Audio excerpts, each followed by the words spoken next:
Welcome everyone to another episode of Stats and Scheme. I'm Seth, here with Shawn Syed. Shawn, we have so much football to talk today. A lot of stuff happened this weekend, but first of all, how are you doing? Tej, I'm always so glad to hear that from you. I'm doing well, but I got to ask you as usual. Now, so you were at the Lions game versus the Broncos this weekend. Were you standing up the whole entire time? What were the vibes in the stadium? Were you in third downtown? You know that's a place that I love. How was that game for you? I didn't get one of those cool third down posters that you have behind you there at the game. I wasn't in that section, but it was awesome to be at Lions Broncos Saturday night at Ford Field. Got to see some really cool people before and after the game. Ran the 40-yard dash beforehand, didn't do a great job. Don't want to talk about it.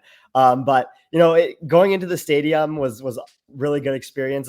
It was really loud in there, the loudest I've heard Ford Field in a long time. The Lions played really well, and it was the big Sam Laporta game, which I really enjoyed. And it was, overall just a good time, and everyone enjoyed it. So it was great. How about you? How was your football watching experience this weekend? Through Yeah, adversity, I heard. it was through adversity. Yeah, I was at a wedding this weekend. I think our Eric has a good nuanced stance. Like people, your friends in your life, like they're more important than a week of football. Sometimes when you look at the slate, you question a little bit, but I got through the all 22 that we need to. Do you have a take on fall weddings? I know whenever, for you, when hopefully I get an invite, I imagine I will. I have to imagine it's not in the fall when you schedule it. But how do you feel about fall weddings? Yeah, I'm more on Eric's side there too. I think I don't prefer them. Would rather want summer or spring weddings, especially in Michigan where it's a little bit warmer and you can do stuff outside. But if you have to watch the end of a game on your phone, I was at my aunt's wedding for when Josh Dobbs threw the Hail Mary against Georgia when he was at Tennessee. And I made a couple of noises that might have interrupted the wedding when that happened. But that type of stuff happens. Like you said, you gotta prioritize family and friends over football sometimes. Tej, absolutely love that. We got you screaming during the wedding ceremony. We got you running a 40-yard dash. Can't wait till the offseason. Maybe we could talk about how you'd perform at the combine, your RAS score, all those sorts of things, height, weight, speed, and everything. But all right, let's get to business here, Tej. So I think we'll start with the Bengals offense versus the Vikings defense. And I think it's actually a good chance to talk a little bit just about the Vikings defense. I think we talked about them a little bit earlier in the year. And I love them because they make it so hard for you to evaluate a quarterback. They are so committed to the max coverage or max pressure kind of dichotomy. And I really do like that. They have this cover zero kind of hot defense where, right, you have your regular coverages where it's 7 in coverage. You have your fire zones where it's usually 3 deep, 3 under. And then this hot coverage, which it does not, maybe not that it stems from the college ranks. You'll see it more, I think, at the college ranks where it's like 2 underneath kind of seam defenders and then 3 over the top, usually a corner safety corner. So it has the feel of man coverage sometimes, but it has these match principles. There's also kind of spot drop built in there. So it's just it's such an extra thing that you have to game plan for across the board. We always will talk about Mike McDaniel and how hard it is to, how do you deal with his motions? How do you deal with the way they're handing the ball off? How do you deal with all their speed? And the Vikings are kind of like that too. So this game was interesting.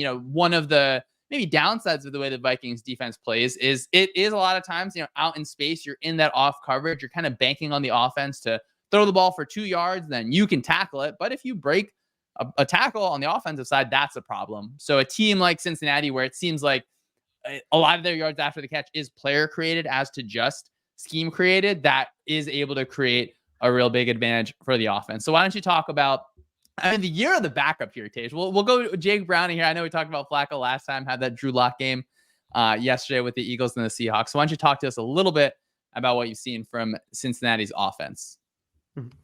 Yeah, this was a great matchup. Like you mentioned, I think it was really enjoyable to watch, especially watching the Bengals come back and ended up winning the game in overtime. And Jake Browning was the main takeaway from this game. He ranked second in EPA per play the past 3 weeks, only behind Brock Purdy. The Bengals offense as a whole ranked second in EPA per play and third in success rate in that same time frame. And when you look at what Jake Browning has done compared to what the Joe Burrow led offense looked like, these results are probably not going to stay stable.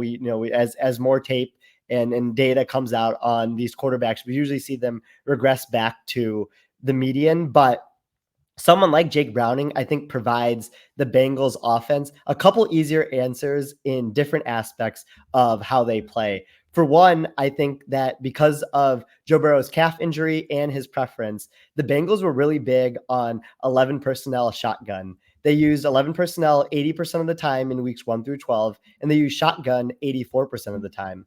Now they're only using 11 personnel 67% of the time. They've increased their 12 personnel usage by 10%. They've used some, 0-2 personnel with zero running backs, 2 tight ends out there because Tanner Hudson, who had 5 receptions for 49 yards in this game, has really come along. And they're even using 6 offensive linemen on 5% of plays, which I think has also increased the amount of personnel they've been able to get into because of Jake Browning's preferences. And they've decreased their shotgun usage. They've gone from 84% shotgun to 74%. So 10% decrease there. And that's really helped their running game, in my opinion. They've gone from the 20th ranked EPA per rush in weeks 1 through 12 when Joe Burrow was the quarterback to the 8th best EPA per rush. Joe Mixon had a good game. Chase Brown has come along as a Bengals running back. That can play meaningful snaps for them. So I think just a combination of all of that, decreasing shotgun, increasing the amount of different personnels they're able to get into, have really made this Bengals offense have more answers when 11 personnel shotgun passes aren't there. Yeah, I wonder if you're a head coach or say you're the offensive coordinator there and you have your backup quarterback in, it makes sense that the pure dropback rate should definitely drop. Get more of those RPO throws, get more of those play actions, get more of those screens because you, of course, have a different level of player than your starter. That's not a controversial take. And I do imagine that those top end quarterbacks, of course, they're going to have their preferences. Some don't love being under center. Some want to be in the gun all the time. Some want the running back on one side or the other. So it's always interesting to see how a coach like morphs the offense a little bit when you have a backup. We'll talk about the Bills next and how they have done that even with Josh Allen there. So that's always something interesting to me. And even just like on the game level here, I like that. I mean, Browning was like attacking Minnesota vertical. And I think that is the way that you attack these types of defenses not these types of defenses. Minnesota is super unique, but we saw the Eagles do it early in the season. And I think Cincinnati had a bit of luck with that, where, the ball is a toss up. It could be a completion. It could be an interception. And it ends up in the Bengals' hands. But the cover zero epidemic that the league faces, that so many teams, I think, have a lot of issues with. To me, one of those solutions is, attack that middle post. You don't have a middle of the field safety there. You can definitely do that. And there are plays this game where it's like the first snap, they run that little, out in a vertical and the cornerback comes up and Browning throws a really, really pretty ball that doesn't end up in a completion. He's hitting throwing the alert on Dagger. So Dagger, you have that deep outside dig, that inside vertical, usually a clear out. And the receiver, I think, the receiver stills up a little bit because it's so rare that ball is thrown, but Browning is happy to push that ball down the field and then hitting the regular dig on Dagger. And even just things like throwing away from where the coverage defender is pretty accurately. And of course he took a pretty rough sack and there was a nice interception from the Vikings. But overall, I think, Jacksonville, Indianapolis, Minnesota, you got to feel pretty good as a Bengals fan. Now, they can absolutely sneak into the playoffs. But Tish, like I said, you're the backup. I think we have to discuss what kind of backup you would want in your ideal world. So we play these fun little games here. So just like all things equal, say you have an average roster. I was trying to think of archetypes. Kind of let me know if you think there should be other ones, but let's say one is like a check down Charlie. But, you have to play a little bit more conservative. You're not going to get too many deep shots. That would be one. And then another one, let's say it's like a high variance, kind of dangerous window thrower. Your interceptable pass rate is going to go up, but maybe you hit some of those shots. And then the third category, I'd put just like, let's say like mobile quarterback play extender. So obviously, you can have overlap in those three, but give me your preferred lifestyle if you were choosing your backup quarterback. This is a great question. It's a really fun topic to talk about.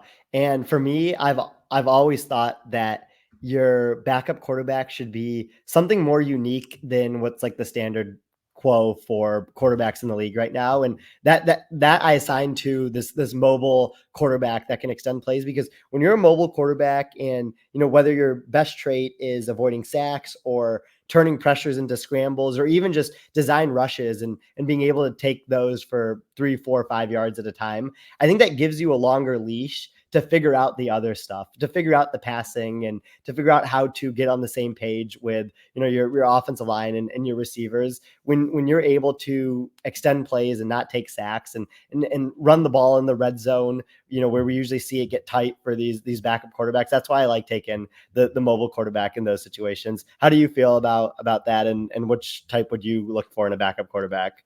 I think those are points. I think I lean the kind of high variance, like let's go down in a blaze of glory. Just like we said, I think it was last week. Like, well, what if we were thrown in for one game?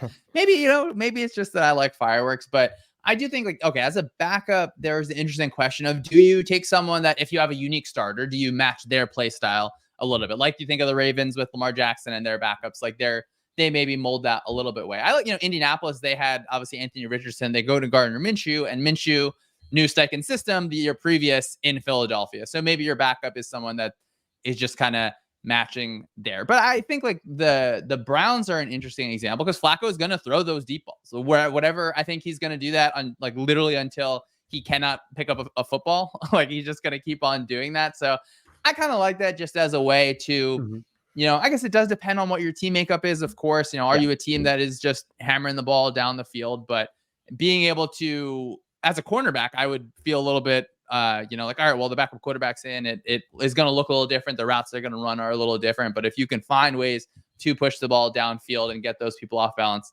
I think that would be good. So, okay, then also in this one, so Browning, he was cut by the Vikings previously. So you get to choose one of these three as like your favorite. You just won the game. This is your mantra. So they shouldn't have cut me is quote number one. You like that from Kirk Cousins is obviously quote number two. And then they wrote me off, but I didn't write back from Geno Smith. So Tej, you get those three, and whatever criteria you choose, let me know which of those three you're riding with as maybe a tattoo, maybe it's just a saying, maybe you get it like the play like a champion poster in your room. Tell me which of those you're going with. That was awesome to see that from Browning. I know it was a different regime, but the team point still stood. But I think my favorite out of all of that was they wrote me off, but I didn't write back, because that's just such a good line. It's combining, like a common saying with like some motivation for yourself, and you can just say that to anyone at any time. Like the they shouldn't have cut me line is like only specific to a couple teams. Anyone can write you off at any time, so I feel like you could just whip that out whenever. But does it even make sense? Okay, so they wrote me off, but I didn't write back. Like, isn't writing someone off like implying that like you're not gonna write back? I don't know, but yeah, I feel like you got to go positive. You got to go with the you like that. I feel like it's a little more, it's a more in your face. I agree with you. There's like a poeticism to they wrote me off, but I didn't write back. That works. All right. So speaking of poetry, the Bills against the Cowboys. The Bills were so much fun to watch. I think we've gone back and forth so much on the Bills with our firm belief that they're going to be able to figure things out, whether it's, you get a little bit of red zone variance here and there, you get a little bit of that weird turnover variance, whatever can kind of right that ship in one way or the other. But I think we'll cover both sides of the ball here. We'll start with that Bills defense, where the Cowboys have been on such a heater on offense. I thought like the Bills defense did a pretty good job taking away the middle of the field. And to me, the way they did that is, so if you think of, for example, like a cover 3 defense where you have the kind of those 3 high defenders, the 4 low defenders, a lot of times the 2 middle defenders in that area are linebackers. And we all know you would rather throw at a linebacker in space than a cornerback or a safety, usually, depending on who that linebacker is. And I like that they were rotating their safety down as a buzz defender as opposed to a sky defender. Sky were there the outside, they're that run support on the edge there, but the buzz were there in that middle hook area. So you have a safety type body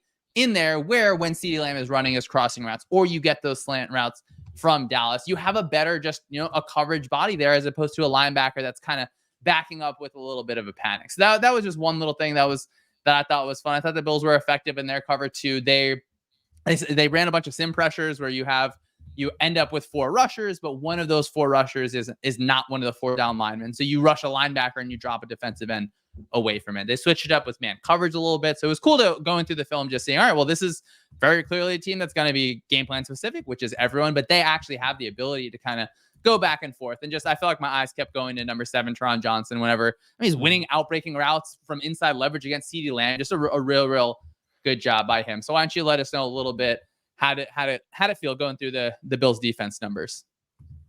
I'm so glad you mentioned Teron Johnson. He's been awesome for the Bills this year. He is the only defensive back on the Bills to have a negative completion percentage over expected when targeted. So negative is a good thing for these defenders when they're targeted. And he's been the one to not allow a positive completion percentage over expected when targeted. So I think he's done a great job from that perspective. And then, like you mentioned, like through the middle of the defense for the Bills, because of the injuries that they've had, like that's where they've been picked on this season. But this game was all about like shoring up that middle of the field, especially where the Cowboys like to go. And I think it was still good to see from Sean McDermott that he can have these playoff type game plans ready for a game like this against the Cowboys. And you're starting to see a situation now where the Bills defense might be overcoming the injuries that they had midway through the season to play better down the stretch here. When you look at the Bills defensive DVOA from Aaron Schatz at FTN, which is adjusted for opponent, weeks 1 through 5 of the season when they were mostly healthy, they had the 6th best defense in the league. Week 6 through 10, they ranked 32nd. These were the games against the Jaguars and the Patriots and the Bengals and Broncos, where they just let up a ton of points on defense throughout the game. Weeks 11 through 15 here, these last 5 weeks, they have been the 5th best defense in terms of DVOA. They had a really good performance against the Jets, down game against the Eagles offense, but then both the Chiefs and the Cowboys games these past 2 weeks, they played a lot better on defense. So I think you're starting to see it come together here where you have Jordan Poyer and Micah Hyde showing up the back end. And then you have players like AJ Epineza and, Gregory Rousseau and Leonard Floyd also stepping up and getting their pressure rate up as well. Yeah, I think we have the Bills now at a 63% chance of making the playoffs based on our simulations. And I mean, I would love to make that number 100% because I think everyone would be better off with the Bills in the playoffs other than every opponent, of course. And I love that, let's just forget weeks 6 through 10. I do think it's pretty cool that they've been able to figure out things with their injuries. And I think not every team is able to do that in the same way. Obviously, some teams get more cluster injuries at where you lose 2 linebackers and now you're on linebackers 4, 5, and 6, and you're kind of in a bit of an issue there. I was pretty impressed. I thought this game, the defensive line looked pretty good. Obviously, Dallas got an offensive line injury pretty early on. I do think something that you could see on tape was it felt like the Bills defense, they were just communicating to each other very well. I thought they had a good anticipation of what concepts were coming from the Cowboys. So you'd see, 2 tight ends move over to one side and you see all the Bills secondary pointing to each other and they rotate a safety down. They get that safety off the edge. And I think there's 2 examples where it ended up as tackle for losses. So to me, it's a combination of good scouting, good preparation, and then obviously the execution and communication. But then that communication does carry over to the pass coverage game where they play spot drop zone a lot of times where they're just kind of dropping to an area, but they're able to kind of pass routes off to each other. So, and then, coming into the year, obviously after that Dolphins game, that was like this is the best team that's ever existed. That was awesome for them. So it's good to see them kind of back, and I'm hoping we're going to be able to keep talking about them more. But Taish, I feel like we do this kind of every week with a team where it's like, we're either, they're so done or we're so back. Like, should we just do a podcast once a month instead? Or like, how do you, it's, I guess obviously, right, it's a small sample size sport, but there's swings that happen so fast with literally like like a ball on the fingertips of someone. If it falls one way or the other, you have like a whole entire different narrative. Obviously it's, a league that's going to ultimately be driven by winning and losing. But I don't know, how do you deal with that? Just like the flux of like the volatility, the fickleness of really every single week. I mean, yeah, it is crazy. Like when we run our simulations, we simulate the season 10,000 times, and you can compare the results from the previous week to the next week, and you'll see these 20 percentage point swings in playoff probability. Like last week, for example, the Buccaneers started the week at a 45% chance to make the playoffs. They finished at a 70% chance to make the playoffs, beating the Packers, because not only did they put themselves first in the division and an opportunity to win the division, but they also knocked the Packers down a spot in the wild card and have the tiebreaker over them in that regard. So they have a second path to make it as well. And like, you just see these massive swings. The Packers went down 21 percentage points in the other direction because of their loss. And like, I think that's just like the nature of the NFL and, having a 17 game regular season and the types of playoff spots that we have, where especially this season where there's so many teams just competing for these playoff spots, it seems like there's more playoff teams this year than there actually are playoff spots. Have you kind of felt like that watching the teams this season? Yeah, I think the biggest thing that I felt is, hey, there is one like absolutely dominant team in San Francisco, and obviously I think Mhm. Buffalo and maybe Miami, they're trying to reach up there as well. But it feels like there's this top team, and then there is everyone else. So I think that yeah, I mean almost everyone has like some claim to like with the Packers offense has exploded at certain weeks like that they deserve to be in. So it's hard, and I think that I'm glad we did the selection committee a few weeks ago because I think it would be a lot harder. And I'm glad you brought up the other leagues because I have to imagine if for some reason the NFL expanded to a 162 game schedule, you'd probably feel a little bit different where there would be obviously more data points and you'd be able to feel less. But I mean, last week the Cowboys feel invincible, and maybe it is that they are invincible at home, but now the Bills feel invincible. So you have those kind of swings back and forth. And speaking of invincible, we do have to touch on the Bills offense. I think Josh Allen had a funny quote where it's something along the lines of like the classic, feels like I was in a group project and just got to kind of take the credit where everyone else was doing the work. Tej, that's how I feel on every podcast with you. But I love what the offense was doing because the Cowboys defense, they want to play light. They are a little bit lower on the like success rate allowed as opposed to EPA per play on particularly in the run game because a lot of time they're banking on some of those explosive kind of splash plays on defense. And the Eagles the last week, they had a little bit of success on the ground against the Cowboys defense. I think the Bills were able to really build on that. And Tej, I don't usually think of the Bills as a super diverse run game, but they are. And they certainly were in this game where they're the team that will pull their tackle on dart or whatever other tackle pull concepts they have to kind of move that gap over and really, allow the front side of the line to wash down while that tackle is pulling. And maybe, the linebackers aren't feeling that tackle moving as much. And they run pin and pull. They have that little fold block that we usually see Jason Kelsey being able to do it. And of course, Josh Allen is able to hold eyes in the run game because he is a real threat. But this was such a James Cook game. I feel like this is the second game where we're just thinking of all the let James Cook puns, whatever, things about chefs and everything. So, Tej, why don't you talk to us a little bit about the Bills offense? It was the James Cook game. He had 8.3 total EPA on the day. Josh Allen only at 6.4 total EPA. It's very rare that you see a team that scores 31 points have their running back have more expected points added than the quarterback, but that happened in this game. And Josh Allen deserves it. I mean, there's been so many Josh Allen games where they've put the whole game, the whole plane of the game plan has been put on him. So for them to have a negative 15.3% pass rate over expected in this game, which is fifth percentile among all games dating back to 2018, I think that was very well deserved. And our friend Arjun Menon, mentioned this to us when we were talking about this the other day. Since Joe Brady has taken over as offensive coordinator, 3 of the 4 Bills games have had a negative pass rate over expected. Against the Jets was minus 6.5%. Eagles was minus 2.1%. Chiefs, they passed a ton, plus 6.5%. And then obviously this last game against the Cowboys here was the 5th percentile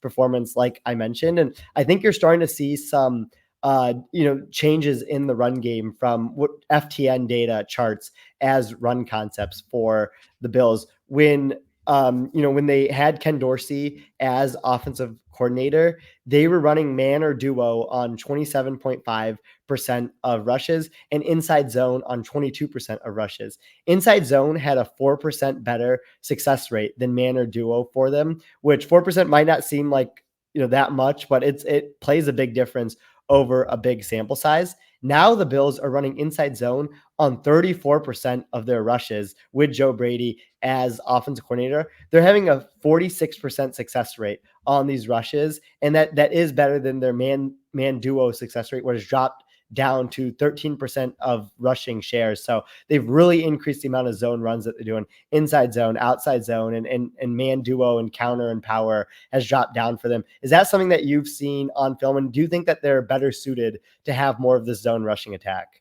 I do think this game it was pretty noticeable in that their offensive line just looked really good doing it. I think that, I don't know, for whatever reason, I'm going to have Kyle Shanahan bias and be like, oh, the 49ers do such a great job getting in the second level.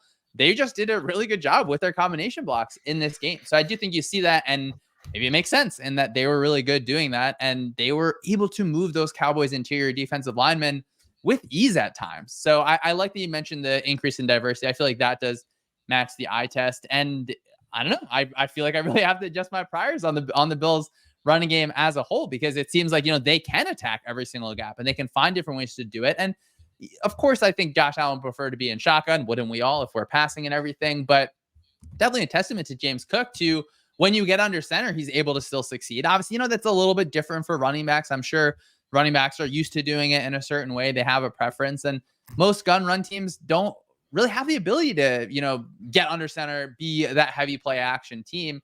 And I have loved the Bills being able to do that. Well, I know we talked about it early on in the season where they had a lot of success, particularly in that Dolphins game. Like Allen's numbers under center play action were just totally absurd because, what's the defense supposed to do? You're going to have to get a little heavier in the box. You get really, really true one-on-ones on the outside with players like Steph Diggs. And even just to the Josh Allen point, I think he's reducing his just throws that make you scratch your head a little bit. Obviously, it's easier to do that when you're throwing the ball less, but there were a few times on film in this game where I'm looking at it and I can see Allen, you can almost see his thought process where he's staring down a receiver that is about to be covered. And I think there are times in the season where he would have tried to gun that ball in there and maybe it ends up in a tip ball or maybe it ends in an interception. But in this game, he's more than happy to take that check down. So I think you like to see that because you don't want to remove the flamethrower that is Josh Allen, but being able to fine tune it a little bit is a pretty good thing. So I don't know if you do you think we should be feeling more positive about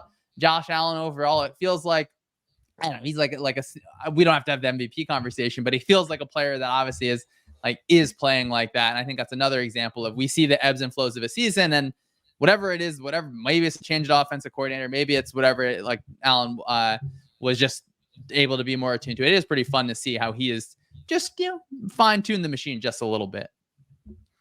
Well, the interesting thing about Allen, I think, is are they going to be able to sustain this type of offense where the ball is not in his hands as often, basically, is what I think the main goal of this offensive coordinator change was we talked about it, other people have talked about it, they love to just anytime that they were in a tough situation, it was usually Josh Allen design run, Josh Allen QB power, Josh Allen is Stephon Diggs. Now they're using James Cook more, Latavius Murray more. They're using these different types of players, and maybe that's a good thing in the long run for Josh Allen's mental state, and that's going to help him take some of the load off of his brain during the game. And I think you really see that in the stats, especially their pass rate out of 12 personnel. Weeks 1 through 10, when Ken Dorsey was their offensive coordinator, when they were in 12 personnel, they passed 67% of the time. Now, when they've been in 12 personnel, they're only passing 36% of the time. So it's just a lot more of using Dawson Knox and Dalton Kincaid, who are now, both healthy as blockers. And maybe they just felt like that Dalton Kincaid needed time to get going as a blocker, and they can run more when they get into these heavy personnel sets instead of having two tight ends on the field and forcing themselves to pass. Yeah, we've seen the Josh Allen meteor storms. We've seen what those look like, and what it feels like when he's just able to make every single pass and blow the top off of coverage with his arm. And I think going into the season, when you, especially, when you do your personnel diversity article and we talk about, well, what teams do we expect to maybe want to try and change that up a little bit? And yeah, they draft a tight end. You think, okay, is it going to be real 12 personnel? Is it going to be 12 personnel that feels like 11 personnel? I love that we've now seen them be able to succeed in this specific way where it's, hey, we are going to hammer the ball on your run defense. They were able to do it for a full drive against the Eagles, which I thought was really impressive, even if just later in the game when things are like the defense, in that example, they were certainly worn down. They had 94 snaps or something like that. So to me, I like it because even if they can't succeed with the run game, we've seen the other side of it. So now it feels like, oh, this is an actual team that is balanced. And to me, again, balance is not just, okay, well, let's run 50% of the time.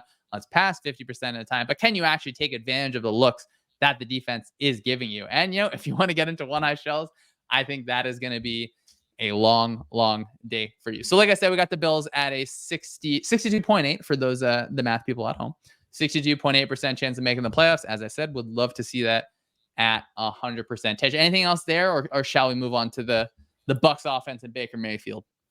Let's move on to, we just did let James cook. Now we got to do let Baker bake here, right? All right. Tej, this is fantastic. We're really at all different levels of cooking. And, I think, the chef that we have to talk about. So we haven't talked about I feel like we've avoided the NFC South a little bit.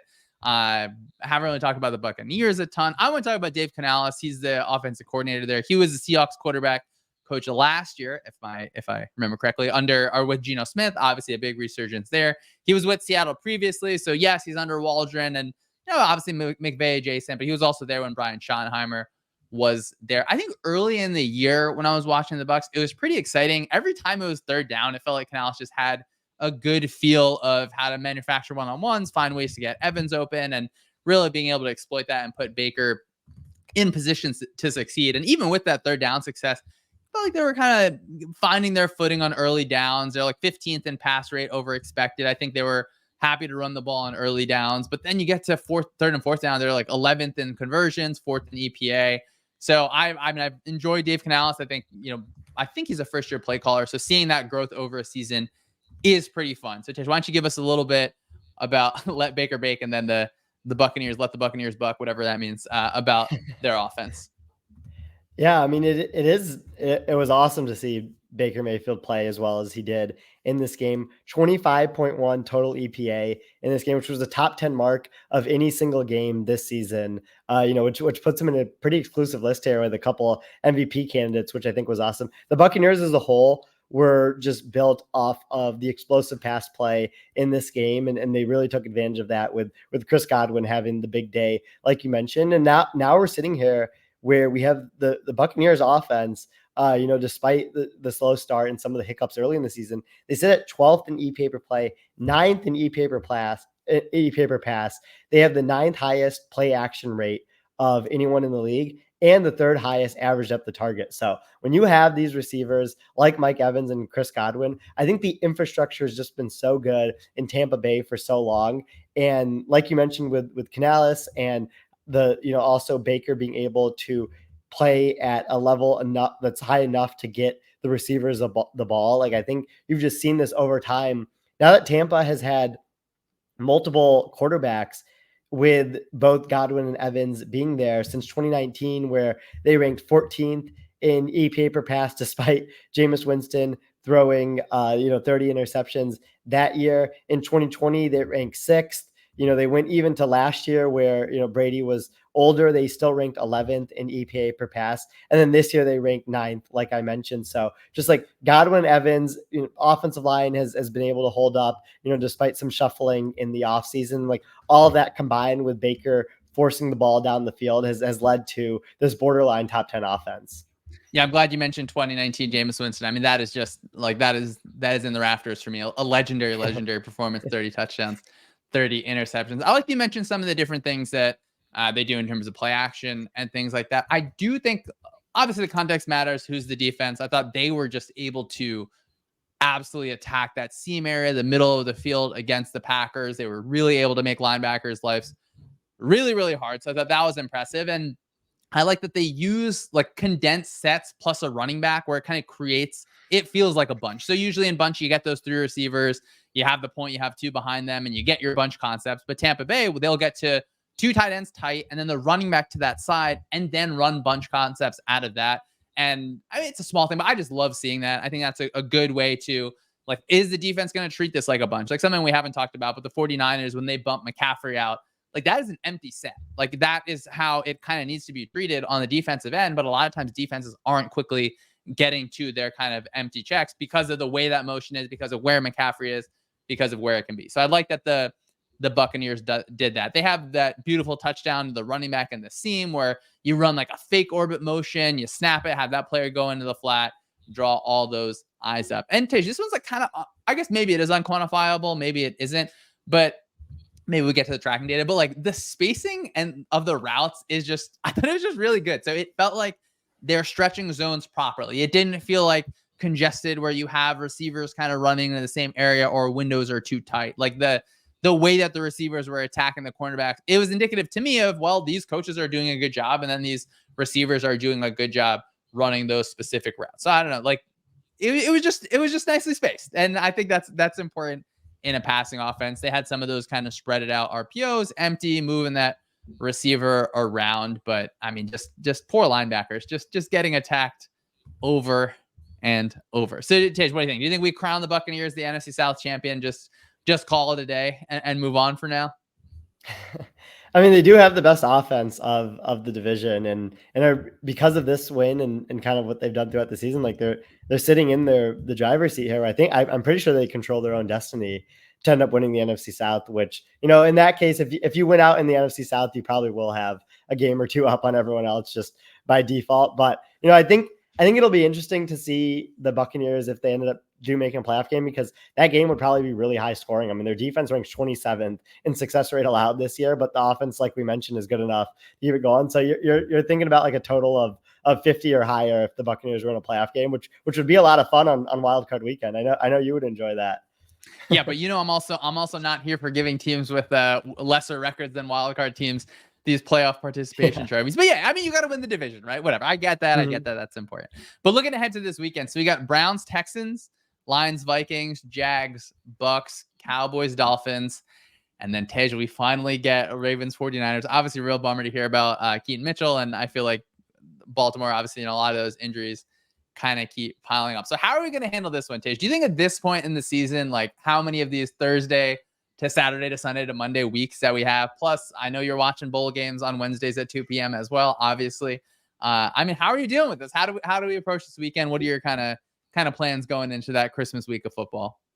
Yeah, I mean, not my fault. Western Kentucky pulled off one of the best comebacks I've ever seen yesterday against Old Dominion. But I mean, great slate of games. Like Browns Texans has so many different angles. We have to wait to hear if we're getting CJ Stroud back, but then seeing what him and Bobby Slowick as offense coordinator would scheme up against Jim Schwartz's defense would be really interesting, because I think you can take advantage of the Browns' aggressiveness from time. And, without Tank Dell, it's going to be a little bit harder for the Texans, but I think they could do that as well. And then Jaguars, Buccaneers, like who would have thought that this would be a massive game in the playoff implications wise, because Jaguars are sitting here where it's no longer looking like they have this lock to win their division. Like they're going to have to fight for it here at the end of the season. So I'm also interested in that. And then of course the Ravens 49ers to close everything off. I think, like you mentioned, like Ravens are getting a little bit, more injured here, losing Mark Andrews a couple of weeks ago, losing Keaton Mitchell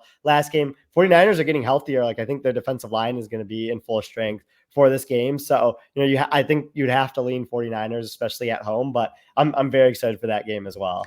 Tish, can you name what the mascot for Western Kentucky is? The Hilltoppers. No, sorry. The Hilltoppers, but like Tennessee is the Volunteers, but then their mascot is Smokey the Dog. Like, do you know what it is for Western Kentucky? Oh, I actually don't know. It's Big Red. You know that Big Red kind of blob. They went basic with the name.